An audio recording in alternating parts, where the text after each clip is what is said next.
வெட்டனும் வந்தவங்க உள்ள நுழைஞ்ச உடனே கர்த்தருடைய ஆவியானவர் இறங்கிறார். அந்த கொலையின் ஆவி வெளியே போயிடுகிறது. கர்த்தருடைய பரிசுத்த ஆவியானவர் நிரப்புகிறார். இரண்டாவது ஒரு கூட்டத்தை அனுப்புறான். யாரை கொல்றதுக்கு? தாவீதை கொல்றதுக்கு. இரண்டாவது கூட்டமும் உள்ள நுழைகிறது. இரண்டாவது கூட்டமும் தீர்க்க தரிசனம் உரைக்கிறது. சொல்ல மாட்டீங்க? எடுத்துட்டு போனது கொல்றதுக்கு கத்தியெல்லாம் போட்டுட்டு தீர்க்க தரிசனம் உரைக்க ஆரம்பிக்கிறது.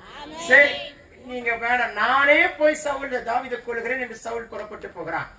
இவனும் போய் நிற்கிறான், எடுத்துக்கொண்டு போகிறான் ஈட்டியை. ஆனால் போன உடனே கர்த்தருடைய ஆவியானவர் அவன் மேல் இறங்குகிறார். அவனும் தீர்க்க தரிசனம் உரைக்கும்படி கர்த்தர் மாற்றுகிறார்.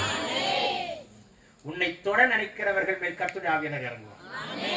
உன்னை தொட நினைக்கிறவர்கள் மேல் சொல்லுங்க. உன்னை தொட நினைக்கிறவர்கள் மேல் நல்லா சொல்லுங்க.